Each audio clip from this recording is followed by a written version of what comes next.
Sir नाही, disable नाही झालेलं अजून. होस्ट करा मॅडम ना. हो हो करालो, एक मिनिट एक मिनिट.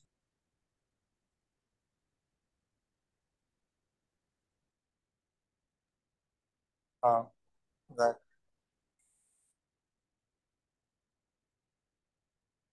काय तरी चुकतंय सर, नाही होतंय शेअर स्क्रीन. हा, हा झालं. झालं मॅडम झालं झालं. झालं, ओके. तर आपण शांडिल्य उपनिषद पाहतो. तर शांडिल्य उपनिषदामधल्या आपण पहिल्या खंडामध्ये यम पाहिले, दुसऱ्या खंडामध्ये आपण काय पाहिले, नियम पाहिले, आणि तिसऱ्या खंडामध्ये आपण आता आलेलो आहोत. तर त्याच्यानंतर आपल्या तिसऱ्या खंडामध्ये काय आहेत, आपल्याला आसनं आहेत. तर आसनं कुठली कुठली आहेत आपण ते पाहूया. तर प्रथम अध्यायामधला तो 11 खंड टोटल शांडिल्य उपनिषदामध्ये आपण पाहिले. तर त्या प्रथम अध्यायातल्या तृतीय खंडामध्ये आपल्याला त्यांनी आसनांची माहिती दिली, कारण आपल्याला अथर्व ऋषींना शांडिल्य ऋषी विचारतात की ज्ञानासाठी किंवा आत्मोन्नती करण्यासाठी जो काही मार्ग आहे तो सांगा. मग तो राजमार्ग कोणता आहे, तर अष्टांग योग, जो पातंजलींनी सांगितलेला आहे. तर तोच अष्टांग योग त्यांनी इथे सांगितलेला आहे, पण त्यात मध्ये थोडेसे बदल आहेत. आपल्यामध्ये पातंजली नुसार यम किती आहेत, 5 आहेत, पण इथे हठयोग प्रदीपिकेसारखे 10 यम नियम आहेत. ते आपण कालच्या लेक्चरला पाहिले. तर आज आपण पाहणार आहोत आसनं. तर आसनामध्ये पहिलं काय, स्वस्तिक गोमुख पद्म वीर सिंह भद्र मुक्त मयुराख्य अन्य आसनान्यष्टो स्वस्तिक नाम जानुर्वारांतरे सम्यक कृत्वा पादतले उभे. आता ऍक्च्युली सगळी पहिली नाव आहे ती आसनांची, तर नंतर स्वस्तिक आसनाचं वर्णन आहे. स्वस्तिक नाम तिथून जे सुरुवात आहे ते स्वस्तिक आसनाचं नाम आहे. तर मी तर पिक्चर दाखवलेलं आहे साईडला, ते स्वस्तिक आसन कसं आहे. तर कुठली कुठली आसन आहे, तर स्वस्तिक गोमुख आसन, पद्मासन, वीरासन, सिंहासन, भद्रासन, मुक्तासन आणि मयुरासन, हे असे 8 अष्टो लिहिले. आसनान्यष्टो म्हणजे आसन किती आहेत, 8 प्रकारचे किंवा 8 प्रकारचे आसनं आहेत.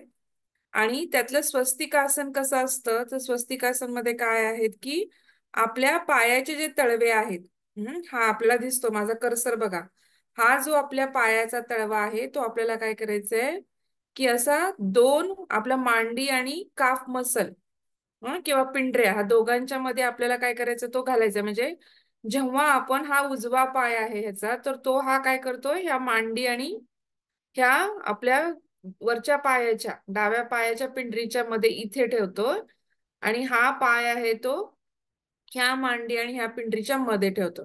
तर ह्याला काय म्हणायचं आपण, स्वस्तिकासन. स्वस्तिकासन हे कसं आहे, बैठक स्थितीतील आसन आहे. मग ह्याच्यामध्ये बाकीच्या गोष्टी सहज आल्या की, म्हणजे आपण काय करतो की 2 पाय सरळ ठेवणे, त्यातील उजवा पाय पहिल्यांदा काय करतो, डावा पाय आपण काय करणार आहोत, गुडघ्यातून दुडून उजव्या पायाच्या मांडीला लावणार आहोत, आणि उजव्या पायाचा पिंढऱ्या आणि गुडघ्याच्या मांडीमध्ये तो पाय थोडासा वरती ठेवून दुसरा पाय आपण इकडे काय करणार आहोत, मांडी आणि पिंढऱ्यांच्या मध्ये ठेवणार आहोत. पाठीचा कणा ताठ ठेवणार आहोत, खांदे पाठीमागे झुकलेले नाहीत पाहिजेत. म्हणजे समकाय शिरोग्रीव अवस्था पाहिजे. समकाय शिरोग्रीव अवस्था म्हणजे शिर, मान आणि तुमची काया काय पाहिजे, एका रेषेत आणि सरळ पाहिजे. आणि असं करून तुम्ही मग तिथे मुद्रा, म्हणजे शांभवी, तुम्ही आता इथे कुठली पण मुद्रा, ज्ञान मुद्रा, चिन्मयी मुद्रा, किंवा आपलं कुठलीही मुद्रा तुम्ही वापरून इथे आपण काय करू शकतो, ध्यानाला बसू शकतो. तर ह्याला आपण काय म्हणतो, ह्या क्रियेला साधारणतः, तर इथं जी डायग्राम दिली त्याच्यानुसार इथं स्वस्तिकासन असं म्हणतात. तर ही आसनांची नावं, तुम्हाला कुठली 8 आसनं शांडिल्य उपनिषदात सांगितले ती आपल्याला पाहिजे. त्यातलं हे आसन बैठक स्थितीतील आसन आहे आणि ध्यानात्मक प्रक्रियेसाठी सर्वात चांगलं आसन आहे. स्वस्तिकासन मध्ये काय होतं की आपल्याला मूलबंद बांधायला सोपं जातं, पाठीचा कणा सहजपणे ताठ राहतो आणि ध्यान करायला सहज सोपं आणि सुलभ असं आसन आहे.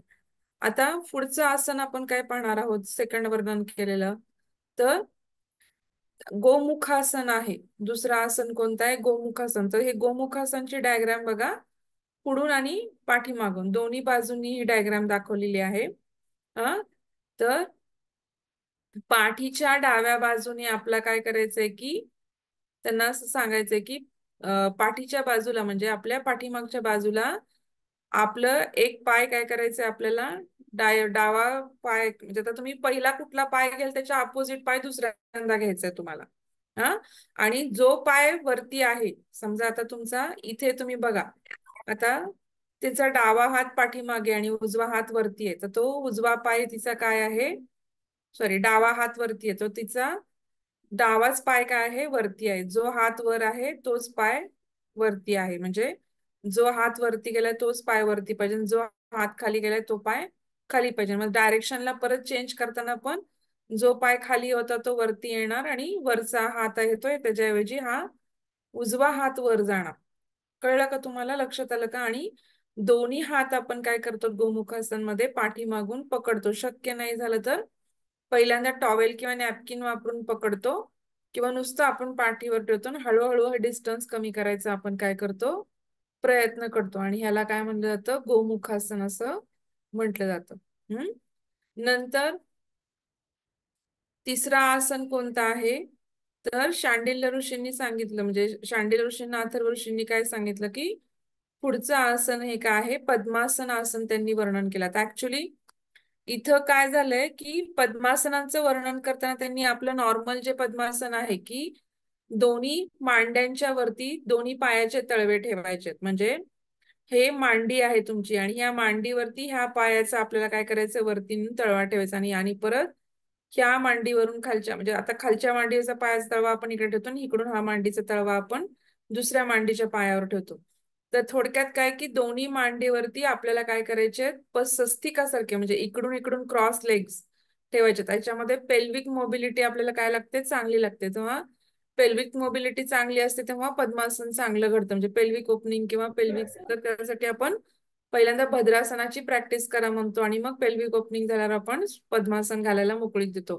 गुडघ्याचा त्रास असेल किंवा गुडघ्यावरती खूप ताण येत असेल तर आपण पद्मासन टाळायला किंवा ज्यांच्या मांडींचं फॅट जे असते त्यांना काय करतं पाय वर घेताना त्रास होतो वरती उचलावा लागतो फॅट मग तर अशा वेळेस त्रास होतो किंवा नी जॉईंटचे प्रॉब्लेम असेल तर तसं आपण त्यांना अवॉइड करायला सांगतो. पण आता इथं मी दोन्ही आसनं द्यायचं इथं बद्ध पद्मासन आहे आणि इथं पद्मासन आहे. मी इथं बद्ध पद्मासन पण का दाखवलंय कारण त्यांनी पुढं काय वर्णन केलंय की दोन्ही पायाच्या अंगठ्यांना उलट्या बाजूने पकडून ठेवायचंय. तुमच्या लक्षात आलं का की आता हे दोन पाय जेव्हा वर येतात तेव्हा मागच्या बाजूनी म्हणजे उजव्या हाताने उजवाच पाय पकडायचा आणि डाव्या हाताने डावाच पायाचा अंगठा पकडायचा आहे. मग त्यावेळेस आपण काय करतो क्रॉस हात पाठीमागे टाकतो आणि दोन्ही पायाच्या अंगठे आपण पकडतो. त्यामुळे इथे मी बद्ध पद्मासन पण दाखवले त्यांच्या ज्या वर्णनानुसार आपल्याला जे काही आहे त्याच्यानुसार इथं बद्ध पद्मासन कारण त्यांनी इथं सांगितलंय की दोनों हाथों से दोनों पैरों के अंगूठों को उलटी रीती से पकड़ कर रखना है म्हणजे दोन्ही हातानी दोन्ही पायाच्या अंगठ्यांना उलट्या रीतीने म्हणजे पाठीमागून बाजूने किंवा उलट्या अपोजिट साइडने पकडून ठेवायचं म्हणजे पुढच्या बाजूने क्रॉस नाही करायचं तर ते पाठीमागच्या बाजूने आपल्याला काय करायचंय क्रॉस करायचंय. हा इथे अर्थ आहे म्हणून इथे मी बद्ध पद्मासन पण दाखवलेलं आहे. त्याच्यानंतर चौथं आसन आपल्याला पाहायचं आहे की इथे काय दिलंय की योनी वामेन संपीड मेधादुपरी दक्षिणम भ्रूमध्येच मनोलक्षम सिद्धासनम विदम भवेत. आता आपल्याला पुढचं आसन कुठलं सांगितलंय की सिद्धासन सांगितलंय की योनी वामेन संपीड म्हणजे आता हे योनीच्या भागी आपल्याला काय करायचं की वामेन म्हणजे वाम म्हणजे डावा बाजू आणि तिथं पीडन म्हणजे करायचं म्हणजे तिथे टेकवून ठेवायची ती डाव्या पायाची किंवा आपल्याला काय म्हणायला शकतो आपण आता इथं यांनी उजव्या पायाची दाखवलीये टाच टेकवलेली कारण यांनी पहिली पोझिशन करून मग परत दुसऱ्या पोझिशनला उजवा पाय घेतलाय पण इथे डाव्या पायाचं पहिल्यांदा काय करायचं कुठलंही आसन करताना पहिल्यांदा डाव्या बाजूनी करायचं आणि मग परत उजव्या बाजूनी करायचं. तर ह्या म्हणजे डावा पायाच्या जो टाच आहे ती काय करायची आहे पहिल्यांदा तिथे लावायची आपल्याला योनी मार्गाच्या जवळ किंवा सिवनीच्या जवळ लावायची आणि उजव्या पायाची टाच पण त्याच्यावरती ठेवून वरच्या भागाला की इथे लावायची. तर म्हणजे ऍक्च्युली एका टाचेवरती दुसरी टाच येते आणि दोन्ही टाचा सिवनीला प्रेस करून ठेवतो आपण. हा तर ह्याला काय म्हणतो आपण, सिद्धासन. सगळ्यात सर्वोत्तम आसन आहे. हठयोग प्रदीकेमध्ये पण सिद्धासनाचं वर्णन आहे आणि त्याचे काय फायदे आहेत ते पण त्याच्यामध्ये येतात. आणि ह्याच्यामध्ये फायदे नाहीत सांगितलेले, पण कसं आसन करायचे ते आपल्याला फक्त सांगितलेलं आहे. नंतर हे आपण काय सांगितलं, सिद्धासन. किंवा आता इथं खाली दिलंय की गुदा क्षेत्र किंवा योनी क्षेत्र जे आहे त्याच्यावरती डाव्या पायाने दाबून आपल्याला काय करायचंय की दुसरा पाय लिंग म्हणजे लिंग के उपर म्हणजे आपल्या इंटर्न पेरिनियस जे ऑर्गन्स आहेत तिथले त्याच्यावरती आपल्याला काय करायचंय, स्थित करून ठेवायचंय. आणि म्हणजे डावा पाय खालून आणि उजवा पाय वरून एकमेकावरती ठेवून टाचा आपल्याला योनी मार्गावरती किंवा गुदमार्ग, खालची टाच गोदमार्गावर, वरची टाच योनी मार्गावरती किंवा लिंग मार्गावरती येते. तर तिथे ठेवून आपल्याला काय करायचंय की आपलं लक्ष दोन्ही भूमध्याच्या मध्ये स्थिर करायचंय. आणि हे बैठक स्थितीतलं ध्यानात्मक आसन आहे. याच्याने पण पाठीचा कणा आपल्याला काय करायचं, प्रत्येक आसनामध्ये आपल्याला पाठीचा कणा पूर्णपणे ताठ ठेवायचंय. कारण सुषुम्ना कुठलंही आसन आपल्याला कुंडलिनी शक्ती जागृत करण्यासाठी जेव्हा पाठीचा कणा सरळ राहील तेव्हा त्याला अडथळा येणार नाही. कुठली गोष्ट सरळ रेषेत असेल तर स्पीडली ती पुढे सरकते, पण त्याला जर असे वाकडे वाकडे कर्वेचर असतील तर तिला त्या प्रत्येक ठिकाणातून वरती जायला वेळ लागतो. त्यामुळे पाठीचा कणा नेहमी ताठ ठेवायचं. समकाय शिरोग्रीव असतं. आणि नंतर कुठलीही मुद्रा म्हणजे हाताची तुम्ही गुडघ्यावरती पालथे ठेवू शकता किंवा वरती चिन्मय मुद्रा किंवा ध्यान मुद्रा करू शकता. तर आता पुढचं आसन आपण कोणतं बघणार आहोत, तर पुढचं आसन हे भद्रासन आहे. आता हे पण बैठक स्थितीतलं आसन आहे. हे पण ध्यानात्मक आसन म्हणून उपयोगी पडतं भद्रासन. आणि पद्मासनाच्या सुरुवातीला पद्मासन जमण्यासाठी आपल्याला भद्रासन, पेल्विक ओपनिंग करण्यासाठी सुद्धा भद्रासन आणि डिलेव्हरी सुलभ होण्यासाठी स्त्रियांना सुद्धा ह्या आसनाची मदत होते, भद्रासनाची. तर इथं काय दिलंय, गुल्फोतु वृषणास्थ सीवन्यः पार्श्वयोः क्षिपेत पाद पार्श्वे तु पाणिभ्याम दृढा बुद्धा सुनिश्चितम. आता इथं काय दिलंय की गुल्फ म्हणजे पेरिनियल रिजनच्या किंवा वृषण म्हणजे काय, स्क्रोटल रिजन. तर इथं काय करायचंय त्यांना की दोन्ही पायांच्या टाचचा म्हणजे दोन्ही पाय काय करायचे तर आपल्याला दुमडून घ्यायचे गुडघ्यातनं. आणि दोन्ही पायांच्या टाचा आपल्याला काय करायचे आहेत की जेवढ्या शक्य आहेत तेवढ्या आपल्या पेरिनियल रिजनच्या जवळ किंवा आपल्या लिंग मार्गाच्या स्क्रोटल म्हणजे पुरुषांमध्ये स्क्रोटल रिजनच्या खाली आणि स्त्रियांमध्ये काय तर आपल्या वजायनाच्या बाजूला किंवा तिच्या वजानाच्या जवळ. तर ते पेरिनियम रिजन वरती आपल्याला काय करायचं, इथे बद्ध करायचे एकमेकामध्ये चिटकून आपल्याला जवळ टाचा त्याच्यावरती सुनिश्चित करणे म्हणजे मजबूतीने तिथे ठेवणे किंवा तिथे त्याला स्थिर करणे. आणि त्याच्यामध्ये दोन्ही हाताने काय करायचे तर आपल्याला पाय पकडायचे म्हणजे ते जवळ आणायला पण आपल्याला सोपं पडतं. आणि त्याला काय म्हणलंय, भद्रासन असं म्हटलंय. आणि इथे काय दिलंय, भवेद तत् सर्व व्याधी विषापहम म्हणजे काय की हे जे भद्रासन आहे ते काय करतं, सर्व विष जे शरीरामध्ये विषकारक गोष्टी आता इथं विष म्हणजे ऍक्च्युली सापाचं विष किंवा ह्याचा विष असं असं घ्यायचं नाहीये. आपला आहारामध्ये आपण विरुद्धासन, अनशन किंवा विषमासन करतो तेव्हा काय तयार होतो, शरीरामध्ये आम तयार होतो. तो एक प्रकारचा रोग उत्पत्तीला कारणीभूत असतो. त्या आमालाच आपण विष असं म्हणतो. म्हणजे विरुद्धासन केलं आपण किंवा अनशन केलं किंवा अजीर्ण झालं, आपल्याला अपचन झालं तर आम निर्मिती होते. कारण ते तुमच्या विचित्र खाण्यामुळे, विरुद्धासन, अनशन आणि ह्याच्यामुळे विषमाशनमुळे.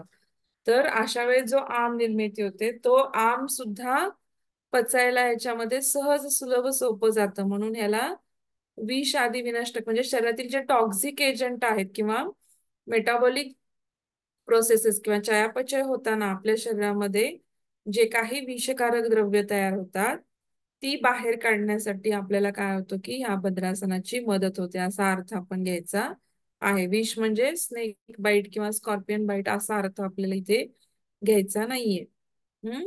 तर आता पुढचं आसन कोणतं बघणार आहोत आपण, तर मुक्तासन. आता मुक्तासन मध्ये पण काय दिलंय की मॅम आ काही विचारायचंय मॅडम का? आम्ल म्हणजे बरोबर आहे का? आ आम्ल आम्लता दोन्ही एकच शब्द आहेत आमवात, ना? आम आम आम निर्मिती होते. आयुर्वेदामध्ये आम ही एक संकल्पना आहे. जेव्हा मग तुम्ही आम म्हणजे आम आणि आम्लता दोन्ही वेगवेगळे आहेत का एकसारखे आहेत? नाही नाही, आम्लता म्हणजे ऍसिडिटी होणे ते वेगळं आहे आणि आम म्हणजे वेगळं. टॉक्सिक द्रव्य आपण ज्यांना म्हणतो की विषारी द्रव्य तयार होतात, म्हणजे अपचन झालं की शरीरामध्ये अजीर्ण झालं की काय होतं की आपल्या प्रत्येक धातूंचं रूपांतर होतं. रसाचं रक्तामध्ये, रक्ताचं मांस, मांसाचं मेद, मेदचं अस्थि आणि अस्थिचं मज्जेमध्ये किंवा शुक्रामध्ये पुढं. तर हे सगळे धातू सारवान होण्याला की शरीरातील पचन झाल्यानंतर या सगळ्या गोष्टींचं रूपांतर होत.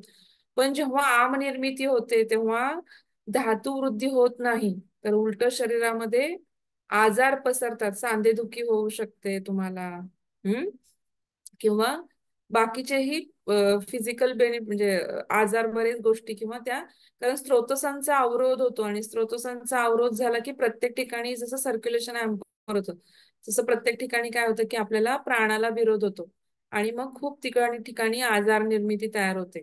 मग तो जिथे जिथे जाईल तिथे तिथे आपल्याला काय करतो, आजार निर्माण करतो. आम्लता आणि आम मध्ये खूप मोठा फरक आहे. हम्म. तर आता इथे काय बघायचं आपल्याला की मुक्तासन पाहायचंय आपल्याला. तर संपीड्य सिवनी सूक्ष्म गुल्फनैव तु सव्यतः सव्यम दक्षिण गुल्फेन मुक्तासनम मुदीरतम.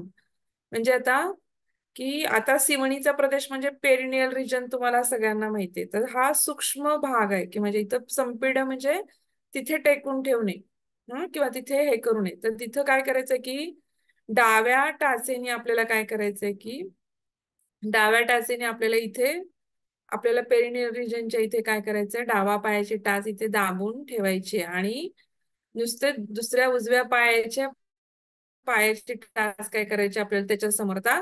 ह्याच्यामध्ये तुम्हाला लक्षात आलं स्वस्तिकासन आणि स्वस्तिकासन मध्ये आपण दोन्ही टाचा एकावर एक ठेवतो आणि इथे टेकवतो. पण इथे काय आहे, मुक्तासन मध्ये काय आहे, तर इथं मुक्त आहे. म्हणजे तुम्ही मांडी इथं बघा, तुम्ही बैठक स्थिती घालताना तुम्हाला हे सहज सोपं आणि सुलभ वाटतंय.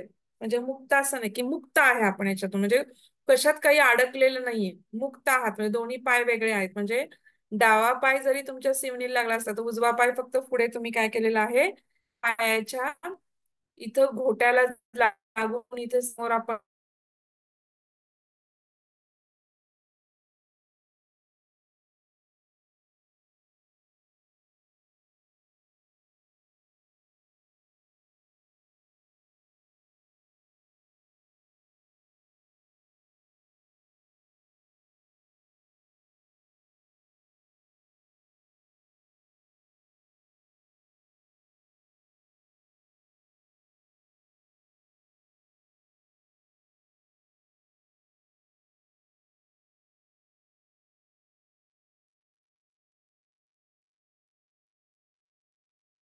आवाज येतोय का?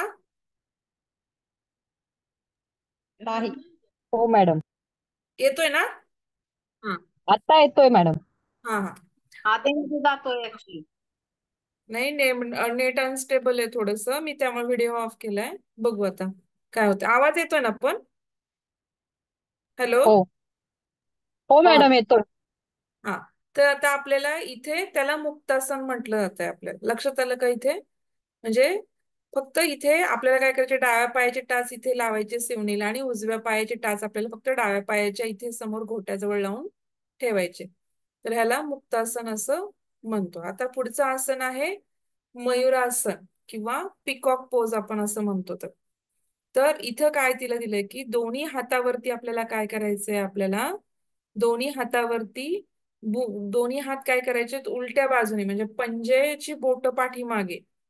इथे बघा, ही पंजा आहे तो पूर्ण मागे आहे आणि त्याचं काय करायचे, आणि दोन्ही कोपरे वाकून काय करायचे आपल्याला साधारणतः आधी नाभीच्या शेजारी, पोटाजवळ आपल्याला काय करायचे, नाभीच्या दोन्ही बाजूला लावून काय करायचंय आपल्याला, आधी आपलं पुढचं शरीर काय करायचंय, पुढे उचलायचंय आणि मग हळूहळू तदनंतर काय करायचंय की आपले पाय सरळ करत करत जमिनीवरून वरती हळुवारपणे आपल्याला आधी जमिनीचा आधार घेऊन खाली ठेवायचे, नंतर सरळ करून हळूहळू आपल्याला काय करायचे ते वरती न्यायचे आणि लाकडाप्रमाणे लकडी की तरह, म्हणजे लाकडाप्रमाणे आकाशामध्ये म्हणजे आता ह्या पूर्ण अवकाशाला आपण आकाशच म्हणतो. मोकळी मोकळी पोकळी असली की हवेची आपण त्याला अवकाश म्हणतो. तर इथं स्थिर ठेवायचे आपल्याला आणि ह्याला काय म्हणायचं, मयुरासन आहे असं आपण म्हणतो.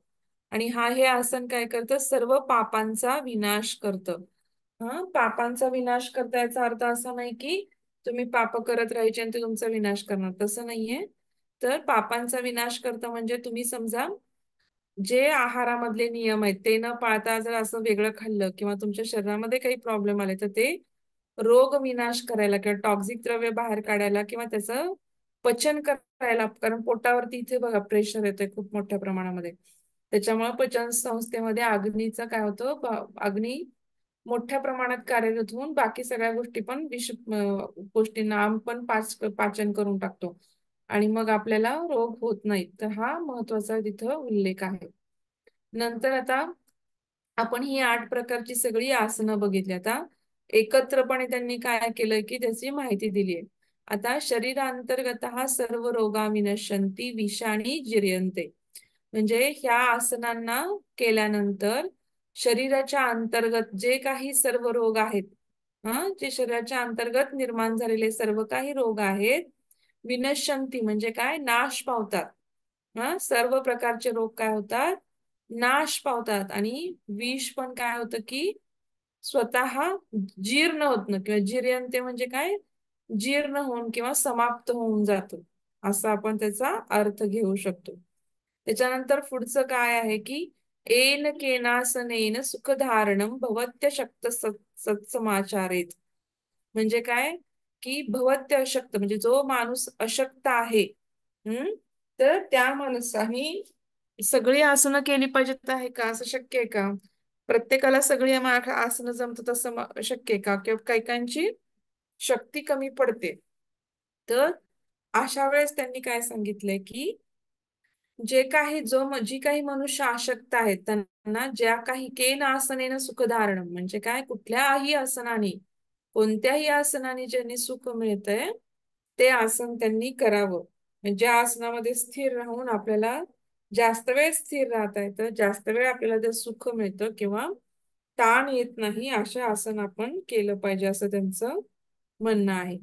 नंतर पुढचं काय, एनासनम विजितम जगत्त्रयम तेन विजितम भवती, म्हणजे काय, हे सगळे आसनं ज्यांना करता येतात किंवा ह्या सगळ्यांमध्ये या आसनांमध्ये स्थिर ज्याला राहता येतंय त्या माणसाने सर्व त्रिलोकाला जिंकलं असं समजलं पाहिजे. कारण ह्या सगळ्या आसनांमध्ये तुम्हाला प्रॅक्टिसने किंवा अभ्यासाने जेव्हा सरावाने स्थिरता लाभते तेव्हा हळूहळू काय होतं की तुमचं लक्ष प्रयत्नांते शैथिल्य समाप्ते भ्रम, म्हणजे प्रयत्नांनी शरीरामध्ये बाकीच्या ठिकाणी काय होतं, शिथिलीकरण होतं आणि आपोआप मन काय होतं, अंतर्गत गोष्टींकडे किंवा मनाकडे आपलं लक्ष जातं. आणि अशा प्रकारे काय होतं की जे मूळ उद्देश आहे आपल्याला की आत्मोन्नतीचा, तो इथे आपला काय होतो, सफल होतो. म्हणून त्यांनी काय म्हटलेलं आहे की इथे सांगितलं की जो काही हे सर्व आसनांवरती किंवा स्थिर राहण्यामध्ये शक्य होतं त्यांनी त्रिलोक किंवा तिन्ही लोक जिंकलेत असं समजावं. नंतर पुढचं काय लिहिलं, यम नियम आसन अभ्यासयुक्त पुरुष हा प्राणायाम चरेत, म्हणजे ज्यांनी यम नियम आणि आसनांचा अभ्यास केलाय किंवा त्याचा आचरणात आणलेत किंवा त्याला जमलंय आचरणात आणायला, त्या पुरुषाने, त्या स्त्रीने किंवा त्या व्यक्तीने प्राणायामासाठी प्रयत्न केले पाहिजेत किंवा प्राणायामासाठी तो योग्य व्यक्ती आहे. पण त्याच्या आधी त्यांनी काय सांगितलं की नाड्या शुद्धींची गरज आहे. जर नाड्या शुद्धी नाही केल्या तर प्राणवायू शरीरामध्ये वाहणार नाही आणि त्याच्यामुळे बाकीच्या अडचणी येतील. म्हणून त्यांनी काय सांगितलं की नाड्या शुद्धी करण्याची, ह्या प्राणायामाचा अभ्यास करण्याच्या आधी नाड्याम शुद्धी करण्याची किंवा नाडी शुद्धी करण्याची गरज आहे. आता इथं आपला काय संपला, तृतीय खंड संपला. आता आपल्याला काय करायचंय, चतुर्थ खंड पाहायचंय. चतुर्थ खंड पाहताना आपण काय पाहणार आहोत, चतुर्थ खंड पाहताना तर आता पुढचं आपण पाहणार आहोत की इथं काय दिलंय की आता हे तुम्हाला माहितीये की शांडिल्य ऋषी आणि अथर्व ऋषींचा संवाद आहे. शांडिल्य ऋषी शिष्य आहेत आणि अथर्व ऋषी त्यांचे गुरु आहेत. आता मग ते काय म्हणतात की हे सगळं ऐकल्यानंतर किंवा आता हे न अथर्वाणाम शांडिल्य हा प्रपच्छ केनो पायेन म्हणजे नाड्या शुद्ध हा स्युहू म्हणजे अथर्व मुनी तत्पश्चात किंवा अथ हे झाल्यानंतर ते अथर्व ऋषींना शांडिल्य ऋषी प्रपच्छ म्हणजे विचारतात की केनोपायन म्हणजे कोणत्या उपायांनी नाड्यांची शुद्धी नाड्या हा शुद्ध हा स्युहू म्हणजे नाड्यांची शुद्धी शक्य आता इथं प्रश्न विचारतायत अथर्व ऋषींना शांडिल्य ऋषी विचारतायत की हे गुरुवर की कोणत्या उपायांनी आता नाड्यांची शुद्धी शक्य आता तुम्ही म्हणताय नाड्या शुद्धीची गरज आहे प्राणायामाच्या आधी मग नाड्या शुद्धी कोणत्या उपायांनी शक्य आहेत किंवा नाडी शुद्धी कशाने होते नाड्या हा कती संख्या का हा मग किती प्रकारच्या नाड्या आहेत नंतर तास उत्पत्ती कीदृशी म्हणजे त्यांची उत्पत्ती कशी झाली किंवा नाड्या कशा तयार झाल्या किंवा नाड्यांची उत्पत्ती कशी झाली तास उत्पत्ती कीदृशी म्हणजे त्यांची उत्पत्ती कशापासून झाली किंवा कशी झाली तासू कती वयवस्थिष्ठन्ति म्हणजे की त्यांच्या प्रकारे वायू वय बर का ऍक्च्युली तासू कती वायवस्थिष्ठन्ति म्हणजे वायू कुठल्या कुठल्या नाड्यांमध्ये कुठं कुठं किंवा कसा कसा राहतो किंवा त्या प्रत्येक किती प्रकारचे वायू आहेत आणि ते कुठे कुठे राहतात म्हणजे तेषाम कानी स्थानानी म्हणजे त्यांची स्थानं कुठली कुठली आहेत आणि तत्कर्माणी काणी म्हणजे त्यांची त्यांची कार्य काय आहेत तत्कर्माणी काणी कर्म म्हणजे काम त्यांची कामे कोणती आहेत आणि पुढचं काय आहे की त्यांचं स्थान कोणतं आहे हम्म? स्थान कोणतं आहे त्यांचं काम कोणतं आहे आणि देहे यानी यानी विज्ञातव्यानी तत्सर्व मे बृहती म्हणजे काय त्यांचे कार्य काय काय आहेत आणि या शरीरामध्ये जे काही जाणणं आवश्यक आहे ते सर्व मला तुम्ही कृपा करून सांगा म्हणजे ह्या देहे यानी यानी ह्या शरीरामध्ये जे काही विज्ञातव्यानी म्हणजे मला जाणण्याची गरज आहे किंवा मला ते सर्व ब्रुहिती म्हणजे सांगा ते सर्व काही मला सांगा म्हणजे थोडक्यात काय महात्मा शांडिल्य अथर्व मुनींना विचारतात की कुठल्या कुठल्या उपायांनी नाडी शुद्धी होते नाड्यांची संख्या किती आहे त्यांची उत्पत्ती कशी झाली आहे त्यांच्यात किती प्रकारचे वायू आहेत त्यांचं स्थान काय आहे ते कुठलं कुठलं कार्य करतात आणि हे सगळं मला जाणणं आवश्यक आहे तर कृपा करून किंवा ह्या शरीराचं सगळं जे काही विज्ञान आहे ते मला तुम्ही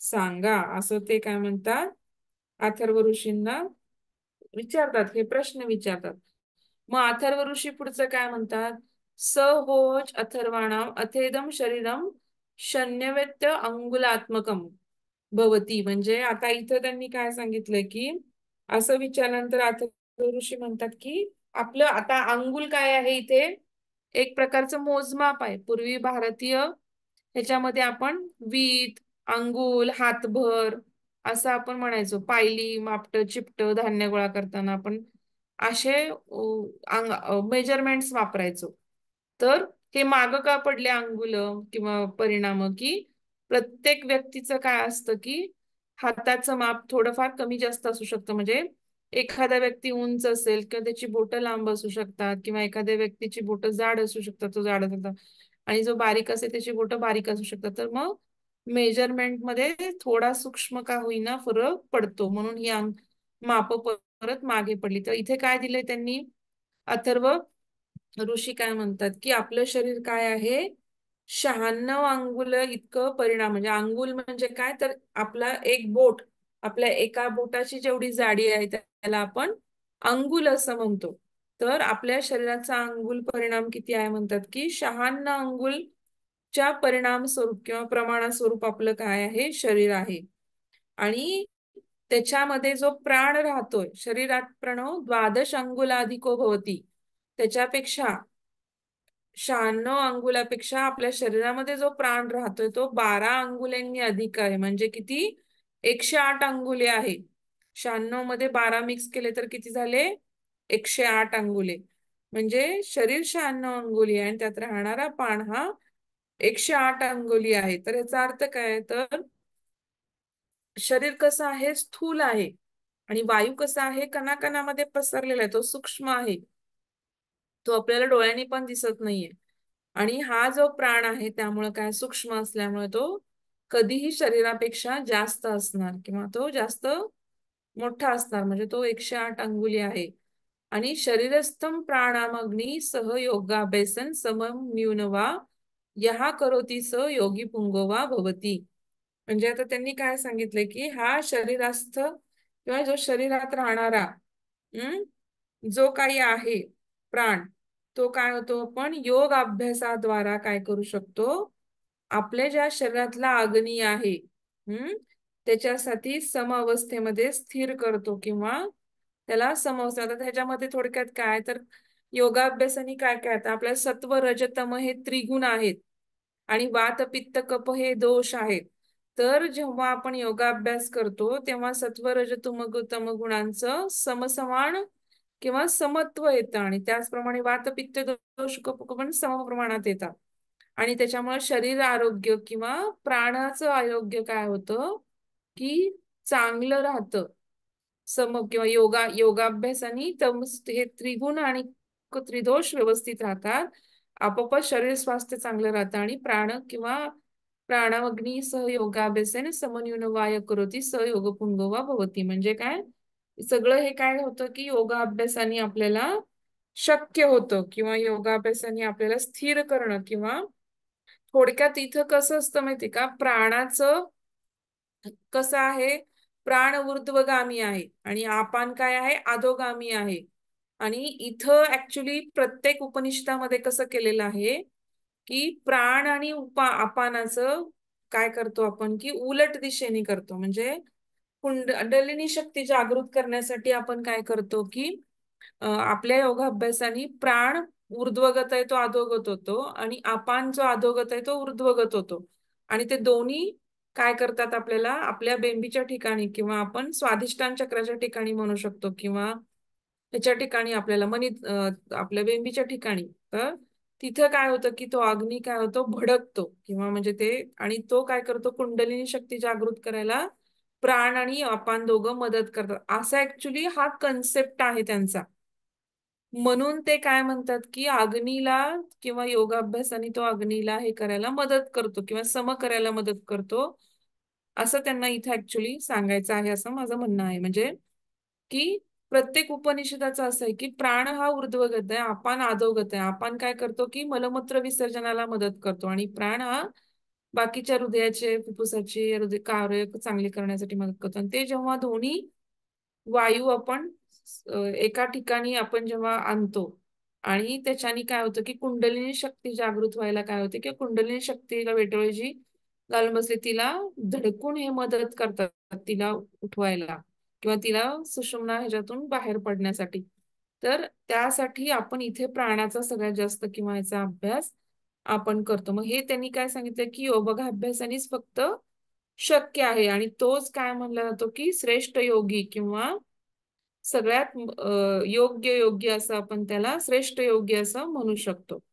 आता पुढचं काय की देहमध्ये शिखस्थानम त्रिकोणम. आता थोडक्यात इथे लक्षात घ्या की 3 प्रकारचे प्राणी आहे. म्हणजे आता मनुष्य देह समजा आणि नंतर 4 पायी म्हणजे काय की 4 म्हणजे सगळे कुत्र मांजर हे जे 4 प्राण्यावर 4 पायावर जर चालणारे जे सगळे व्यक्ती आहेत आणि पक्षी, तर त्या प्रत्येकाचं अग्नीचं स्थान कसं आहे किंवा त्याचा आकार कसा आहे ह्याचं इथं वर्णन केलेलं आहे. म्हणजे आता जे शिखास्थान किंवा अग्निस्थान आहे, शिखा म्हणजे काय अग्नी, तर तिथं काय दिलंय की मनुष्याच्या देहामधलं जे अग्निस्थान आहे ते कसं असतं त्रिकोणाकाराचं असतं. मनुष्याच्या आपल्या शरीराच्या मधलं जे अग्निस्थान आहे ते कसं आहे त्रिकोणाच्या सदृश्य आहे किंवा त्रिकोण भाती आहे आणि ते कसं असतं तप्त स्वर्ण म्हणजे तापलेलं सोनं कसं झळाळतं तसं काय करतं ते तसं प्रकाशयुक्त आहे आपल्या म्हणजे देहमध्ये शिखस्थानम त्रिकोणम तप्त जांबूनद प्रभम मनुष्यानाम. म्हणजे काय मनुष्याच्या देहामध्ये जे काही अग्नीचं त्रिकोणाकृत स्थान आहे ते कसं आहे तप्त स्वर्णाप्रमाणे प्रकाशयुक्त आहे असं त्यांना सांगायचंय. आणि जे चतुष्पाद प्राणी आहेत 4 पायाचे जे प्राणी आहे त्यांच्यामध्ये कसं लिहिलंय चतुष्पदाम चतुरस्त्रम विहंगनाम वृत्ताक्रम. म्हणजे चतुष्पाद प्राण्यामध्ये कसं आहे तर ते आयताकृती आहे, चतुरस्त्रम म्हणजे आयताकृती आहे. आणि पक्षी मध्ये कसं आहे, विहंगानाम, विहंग म्हणजे पक्षी, संस्कृत मध्ये पक्ष्यांना विहंग म्हणतात. तर ते कसं आहे, वृत्ताकारम, वृत्त म्हणजे गोल, गोल आकाराचं आहे असं त्यांना सांगायचं आहे.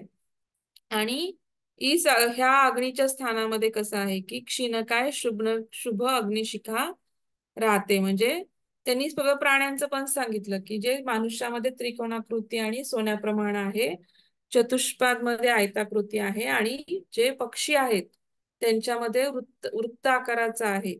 आता हे सगळं ऍक्च्युली आपल्याला नुसतं वाचून कळायला लागतं, पण हे आपल्या ऋषीमुनींनी काय केलेलं आहे की जेव्हा त्यांनी कुंडलिनी शक्ती जागृत केली किंवा त्यांना ऋतंभरा प्रज्ञा प्राप्त झाली, तर त्यांना खूप गोष्टींचं ज्ञान झालं आणि त्यांना त्या ज्ञानामधून जे जे काही दिसलं ते त्यांनी असं वर्णन केलेलं आहे. म्हणजे ते त्यांनी अनुभवलेलं आहे प्रत्येक गोष्ट, आणि त्याच्यानुसार त्यांनी त्याचं वर्णन करून त्याचं लिहिलेलं आहे. म्हणजे ते इतकं त्यांना असं एक अद्भुत शक्ती असल्यासारखं म्हणू शकतो आपण.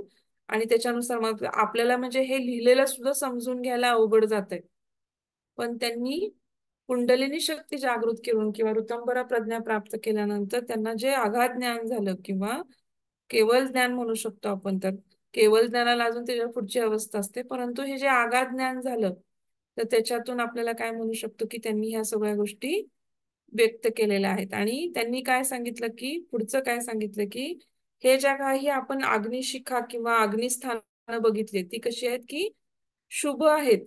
आणि ह्या शुभ अग्निशिखा काय राहतात, ह्या अग्निस्थानांमध्ये ह्या शुभ अग्निशिखा किंवा त्या अग्निशिखा त्या अग्निस्थानामध्ये राहतात असं त्यांनी त्याचं वर्णन केलेलं आहे. आता पुढचं वर्णन जे काही आहे आपल्याला, तर त्या सगळ्या नाड्यांचं वर्णन आहे. तर नाड्यांच्या वर्णनामध्ये आपल्याला काय पाहायचं आहे की नाड्यांच्या वर्णनामध्ये आपल्याला पाहायचंय की आता पुढच्या वर्णनामध्ये त्यांनी काय दिलंय की गुदामार्गांनी काय केलेलं आहे, गुदामार्ग जो आहे आपला, तर त्या गुदामार्गाच्या वरती आपलं त्यांनी काय केलेलं आहे की त्याच्यावरती 2 अंगुले, गुदामार्गाच्या वरती काय 2 अंगुले ऊर्ध्व आणि लिंग आहे त्याच्या 2 अंगुले खाली. तर तिथं शरीराचं, मनुष्याच्या शरीराचं काय मध्यस्थळ असतं असं त्यांनी सांगितलंय. आता इथं तुम्हाला मध्यस्थळ असतं असं जे सांगितलंय, तर ते आपल्याला काय करायचंय की ते मध्यस्थळ काय आहे आपल्याला ते पाहायचंय. थोडक्यात काय, तर गुदामार्गाच्या म्हणजे आपलं जे ऍनस आहे त्याच्यावरती काय आहे आपल्याला 2 अंगुले वरती, आणि लिंग जे आहे आपलं तर त्याच्या 2 अंगुले खाली जे मनुष्याचं शरीर आहे त्याचं ते काय त्यांनी त्या म्हणजे थोडक्यात आपल्या वरच्या डोक्यापासून खालच्या पायापर्यंत त्यांनी मध्य सांगितला. तो कुठे आहे तो, आणि तो शरीराचा मध्य सांगितला. तो काय गुदमार्गाच्या 2 अंगुले वरती, अंगुले म्हणजे 2, म्हणजे हे एक जाडीचं अंगुल, तर त्याचे 2 अंगुले वरती आणि लिंगाच्या 2 अंगुले खाली मनुष्याच्या शरीराचं काय असतं, मध्यस्थळ असतंय. आणि दुसरं काय दिलंय की चौपाय म्हणजे हे 4 जे आहेत पायाचे चतुष्पाद जे आहेत ते प्राण्यांचं, त्यांचं काय असतं की हृदयामध्ये मध्यस्थान असतं, आणि पक्ष्यांचं काय असतं पोटांमध्ये मध्यस्थान असतं त्यांच्या शरीराचं. आणि हे त्यांनी आपल्याला सगळ्यांचं काय कुठं कुठं मध्यभाग असतो हा वर्णन करून सांगितलेला आहे. आणि शरीराचा जो हा मधला भाग आहे आपला जो मध्यभाग सांगितलाय तो काय आहे, तो कसा असतो. आता हा मध्यभागाचं जे वर्णन ते का केलंय की तो भाग 9 अंगुले उंच असतो. म्हणजे 9 अंगुले म्हणजे ह्या 5 अंगुली आणि ह्या 4 अंगुली असं काय करतो, तर 9 अंगुले उंच आहे तो, आणि नंतर 4 अंगुल्यांचा विस्तार आहे. म्हणजे त्याचा लांबी आणि रुंदी सांगितली थोडक्यात आपल्याला. 9 अंगुले उंची आहे आणि 4 अंगुले त्याची काय आहे, रुंदी आहे. आणि ते असं त्यांचं वर्णन केलं. आणि त्यांची आकृती कशी असते की अंड्या स्वरूप म्हणजे ओव्हल आकृती असा आकार तिथे असतो. आणि त्याच्यामध्ये काय असते की आपली नाभी म्हणजे आपलं अंबिलिकस असतं, आणि त्याच्यामध्ये काय असतात की 12 आरे. आरे म्हणजे काय, आता चक्राला जर 12 आरे काढले आपण असे, तर तिथं त्या अंडकोशांमध्ये किंवा त्या नाभीमध्ये 12 आऱ्यांनी युक्त काय असतं, एक चक्र स्थित आहे. आणि त्या चक्राला काय म्हटलं जातं की ते त्या चक्र जे स्थित आहे त्या चक्रामध्ये पुण्य पापाच्या ज्या प्रेरणा आहेत, म्हणजे जे पाप पुण्याच्या ज्या आपल्याला प्रेरणा होतात त्या त्या पाप पुण्यांच्या ह्याच्यानुसार आपला जीव काय करतो, सगळ्या योनीमध्ये भ्रमण करत राहतो. म्हणजे तेवढे पाप आणि पुण्य म्हणजे आपला कर्माशय साठत राहतो आणि त्या कर्माशयाच्या अनुसार आपलं आयुकर्म आपलं जीवकर्म तुम्ही पातंजल सूत्रामध्ये शिकालच आता की कर्माशय जो काही आहे त्याच्यानुसार आपलं काय होतं की आपली आयु मर्यादा, आपलं म्हणजे आपल्या कुठल्या घरात जन्म घ्यायचा आहे किंवा आपलं कुठल्या योनीत जन्म घ्यायचा आहे हे सगळं आपल्या कर्माशयावर अवलंबून असतं. म्हणजे ह्या नाभीमध्ये थोडक्यात काय त्यांनी काय सांगितलं की आपण काय केलं, आधी गुदमार्गाच्या वरती 2 अंगुले आणि लिंगाच्या वर खाली 2 अंगुले असं मध्यस्थळ काढलं. ते मध्यस्थळ कसं होतं, ते 9 अंगुले लांब आहे आणि 4 अंगुले रुंद आहे. तिथे त्याचा आकार अंडसदृशाकृती आहे आणि त्या अंडसदृशाकृतीमध्ये नाभी स्थित आहे आणि त्याच्यामध्ये 12 आरे आहेत. चक्र आहे, त्या 12 आऱ्यांचं एक चक्र आहे आणि त्या चक्रामध्ये पाप पुण्याच्या प्रेरणा आपल्याला प्राप्त करतो आपला जीव आणि त्याच्यानुसार आपल्या प्रत्येक योनीमध्ये भ्रमण करत राहतो. आणि जसं कोळी किडा बघितलाय का तुम्ही, कोळी किडा काय करतो, स्वतःभोवती जाळं विणून विणून विणून विणून विणून त्यात तो अडकलेला असतो. तसं आपल्या संसारी जीवाचं आयुष्य आहे की कोळी किड्याकडे बघितलं तर आपल्या लक्षात येतं की आपणच आपल्या भोवती काय करतो, संसाराच्या चक्रात अडकून काय करतो, जाळं विणून घेतो आणि आपण काय करतो की त्या जाळ्यांमध्ये काय करतो, अडकून राहतो. म्हणजे त्यांनी उदाहरण दिलंय की जी कोळी किडा आहे जो स्वतः भोवती तंतुजाल निर्माण करतो आणि त्याच्या आधीच त्याच्या आतमध्येच भ्रमण करत राहतो, हालत राहतो, तर तो काय त्याचं भक्ष्य पकडण्यासाठी ऍक्च्युली ते जाळं बनतो पण त्यात तो अडकलेलाच असतो. त्यातनं बाहेर पडणं त्याला शक्य होत नाही, त्यातच अडकून राहावं लागतं. त्याला अन्न बघायचं असलं तरी त्याला मोकळं नाही राहता येत. तसं आपलं आयुष्य आहे आणि त्या देहामध्ये जीव जीव जो आहे किंवा आपला जो आत्मा आहे तो प्राणाच्या वरती सतत आरूढ असतो किंवा सतत त्याच्यावरती आरूढ असतो असं आपल्याला त्यांनी सांगितलेलं आहे. तर आता पुढचं त्यांनी वर्णन काय केलेलं आहे की नाभीच्या जवळ वरती किंवा खाली काय आहे की नीचे एवं ऊपर की ओर असं म्हटलंय की म्हणजे नाभीच्या थोडस खाली पण आणि वरती पण दोन्ही बाजूला नाभी जी आहे त्याच्या थोडस खाली आणि थोडं वरती पण कुंडलिनीचं क्षेत्र त्यांनी काय सांगितलेलं आहे की स्थित आहे असं सांगितलेलं आहे. आणि कुंडलिनी शक्ती कशी सांगितलेली आहे त्यांनी 8 प्रकार की प्रकृती से युक्त एवं 8 कुंडली बनाया गया है. की कुंडलिनी शक्ती कशी आहे, 8 प्रकारच्या प्रकृतींनी बनलेली आहे, युक्त आहे. आणि ऍक्च्युली आता इथं 8 प्रकारचे वेटोळे सांगितले, घुमाव सांगितले त्यांनी, पण ऍक्च्युली 3.5 अंगुले वेटोळे आपण सगळीकडे ऐकतो. पण इथं त्यांनी सांगितलं की 8 कुंडली घुमाए बनाए हुए, 8 कुंडली बनाए हुए आहे किंवा बनाए म्हणजे 8 कुंडल्यांनी किंवा घुमावांनी किंवा वेटोळ्यांनी बनलेली आहे. आणि ही शक्ती जी आहे ती काय करते, योग की अवस्था म्हणजे जेव्हा आपण योगाचा आधार घेतो किंवा योगामध्ये आपण प्रगती करतो तेव्हा वायू काय करतो की संचार करतो यथावत आणि त्याच्यामध्ये काय होतं की जल एवं अन्न जे काय आहे ते जे पूर्णपणे स्टमक मध्ये जेव्हा आपण पाचन करतो किंवा घुसळतो तेव्हा ते काय करतो, ब्रह्म तर पूर्ण पूर्ण मुखनी किंवा ब्रह्मरंध्र मध्ये काय होतं की हा अग्नी आपान आणि पान मी तुम्हाला मगाशी सांगितल्याप्रमाणे की एकत्र येऊन ती जी शक्ती तयार होते आणि त्याच्यामध्ये काय होतं की ती कुंडलिनीला जागृत करते आणि त्याच्यामुळे काय होतं की ज्ञान किंवा आपल्याला आत्मज्ञान किंवा कुंडलिनी शक्ती पूर्णपणे खालच्या हे प्रत्येक चक्राचं भेदन करत करत सहस्त्रधार चक्रापर्यंत जाते आणि मग आपल्याला काय होतं की ज्ञान किंवा योग्य प्रकारचं ज्ञान प्राप्त होतं. आता ही सगळं कुंडलिनी शक्तीची माहिती म्हणजे कुंडलिनी शक्ती कुठं स्थित आहे, म्हणजे ती काय करते, ब्रह्मरंध्राचं ओपन. आता काय म्हणलं की ब्रह्मरंध्र म्हणजे काय, आता हे प्रत्येक रंध्र आहे, आपण जे प्रत्येक चक्र बघतो तर ते प्रत्येक ग्रंथी किंवा ब्रह्मरंध्राचं भेदन करून ती पुढे पुढे पुढे काय करते, जागृत करत जाते. प्रत्येक चक्र जागृत भेदन करते म्हणजे रुद्र जे ग्रंथी आहेत किंवा ब्रह्म सगळ्यांचं छेदन करत करत ती वरती सहस्त्रधार चक्रापर्यंत जाते, सगळ्या ग्रंथींचं सगळ्या चक्रांचं भेदन करत करत आणि मग त्याच्यामध्ये काय होतं की आपल्याला एकदम उज्ज्वल किंवा शांत किंवा आनंदयुक्त म्हणू शकतो, शांतियुक्त म्हणू शकतो किंवा आध्यात्मिक ज्ञानाची काय होते आपल्याला प्राप्ती होते. आपल्या थोडक्यात आनंदमय कोशाचा विकास होतो, थोडक्यात असं म्हणलं तरी चालेल. कुंडलिनी शक्ती काय करते की ती मध्यवर्ती स्थित राहते. म्हणजे कुठं स्थित राहते, शक्यतो ती आश्रय घेते मध्यावरती.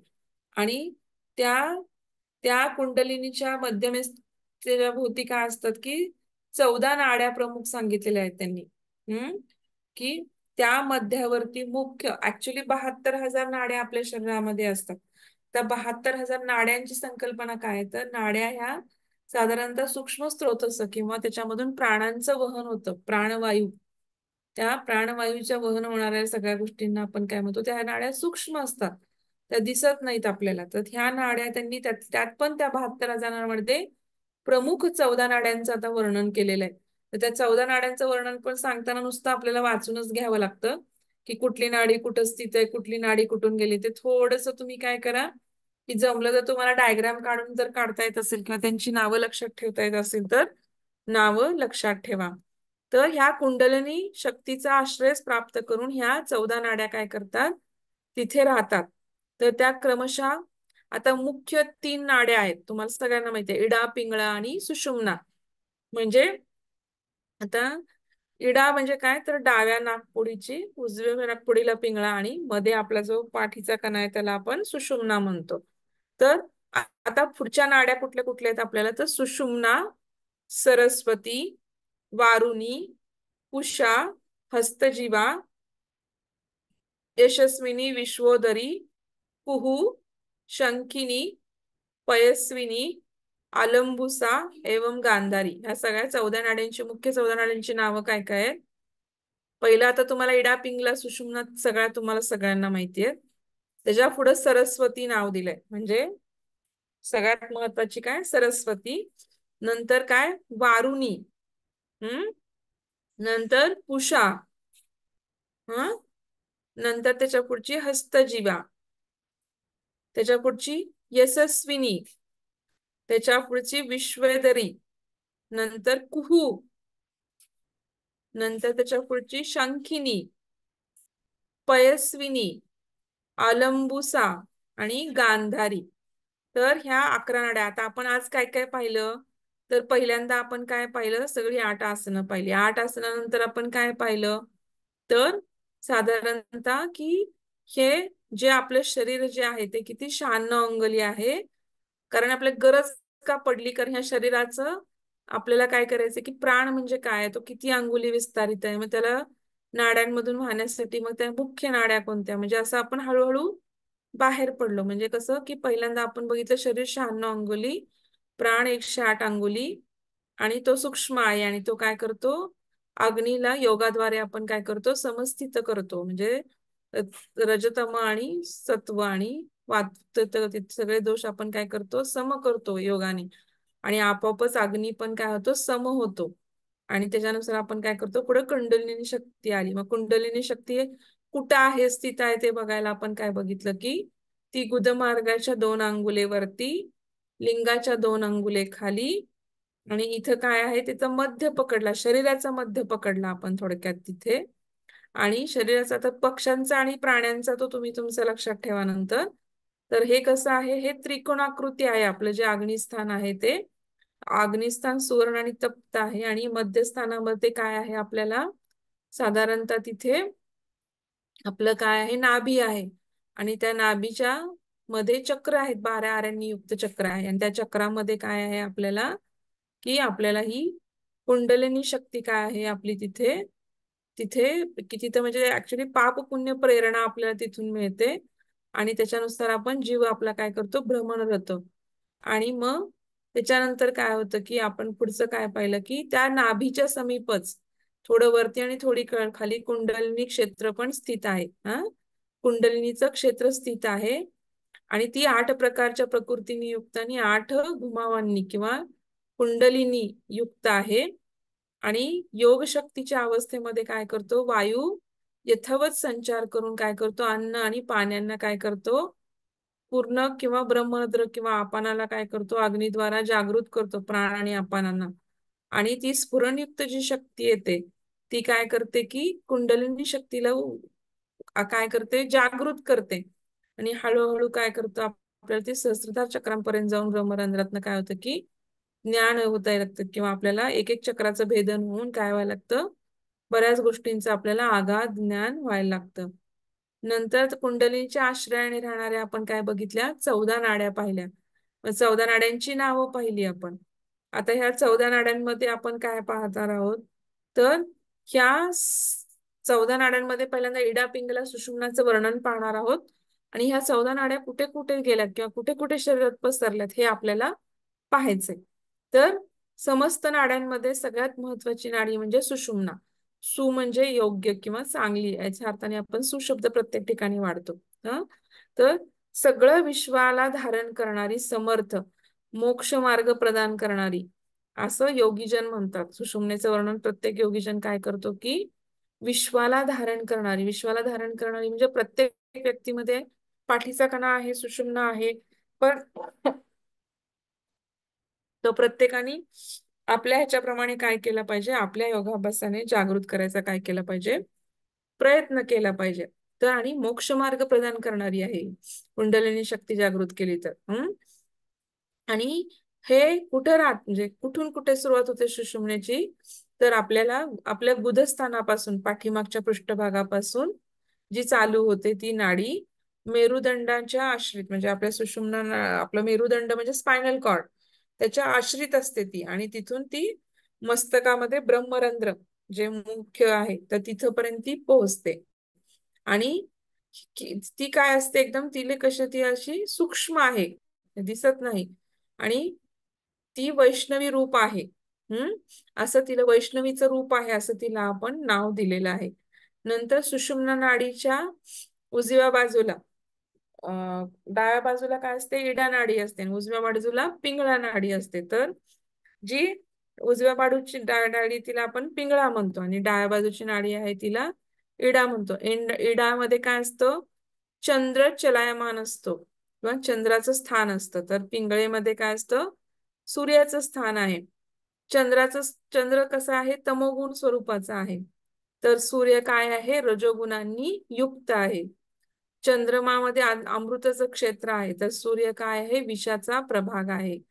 आणि हे दोन्ही संपूर्ण कालाचं धारण करतात. आणि सुषुम्ना नाडी कालाचा उपभोग करणारी असते. कालाचा उपभोग करणारी असते असं का म्हणलं गेलंय, तर योगी जेव्हा, तुम्हाला माहितीये की योगी जेव्हा यम येतो, ते त्यांना म्हणजे इच्छेने मरण पत्करू शकतात ते. का, तर जेव्हा त्यांना समजा आपलं आयुष्य वाढवायचं आहे, तर तेव्हा आपल्या प्राणाला ते काय करतात, सुषुम्नेमध्ये नेऊन ठेवतात. आणि आपल्या प्राणाला जेव्हा ते जीवाला, आत्म्याला सुषुम्नामध्ये नेऊन ठेवतात, तेव्हा त्यांचा काल वाढतो. त्यांना माहित असतं की आपलं मरण आता आहे, तर ते अशा रीतीने ते आयुष्य वाढवतात. म्हणजे ही सुषुम्ना नाडी कालाचा उपभोग घेणारी आहे, किंवा हे करणारी आहे असं पण, की संपूर्ण कालाला धारण करणारी आहे असं आपण म्हणू शकतो.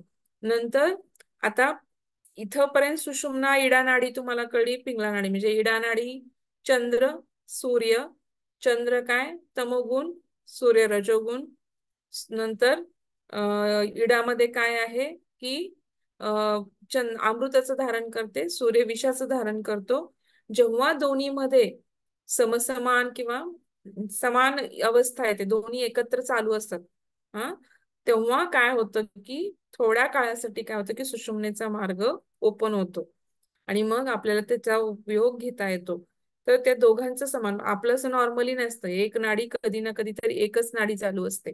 त्याला आपण मॉडर्न याच्यानुसार सिम्पॅथेटिक आणि पॅरासिम्पॅथेटिक नर्वस सिस्टीम असं पण नाव दिलंय. म्हणजे सूर्य पिंगळा नाडी आहे ती सिम्पॅथेटिक नर्वस सिस्टीमला हे करते, तर इडा नाडी पॅरासिम्पॅथेटिक सिस्टीमला हे करते.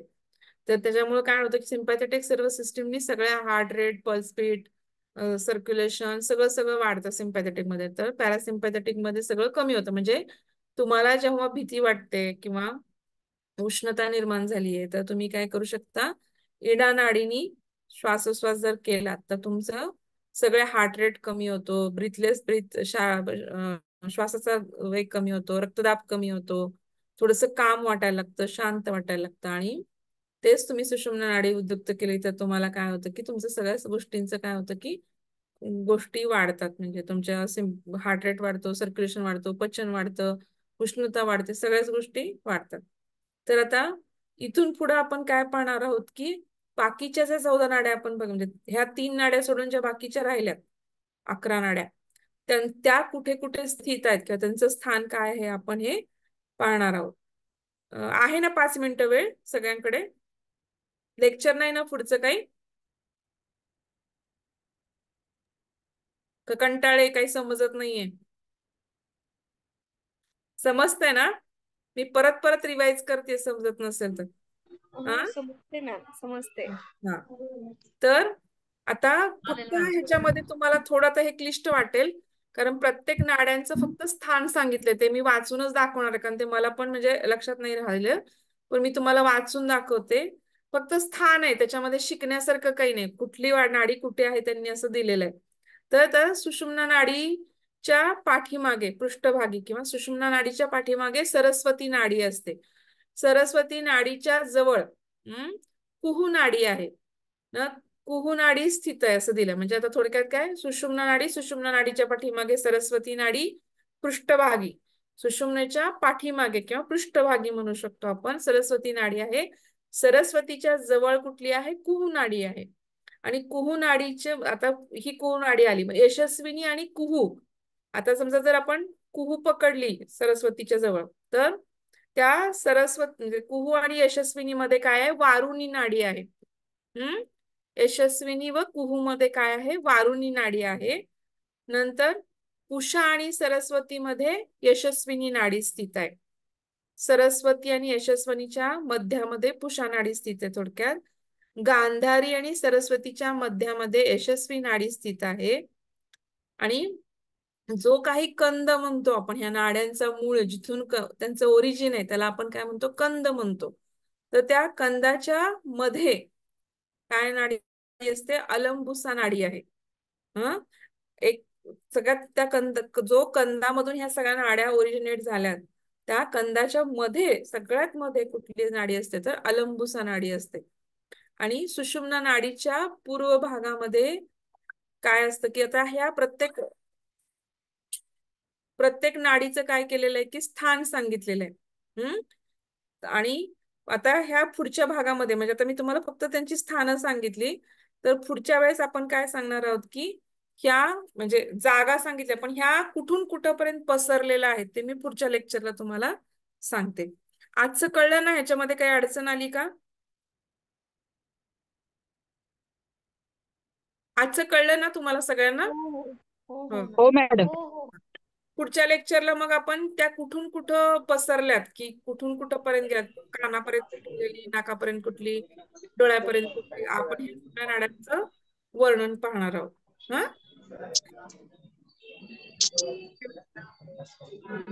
Thank you madam.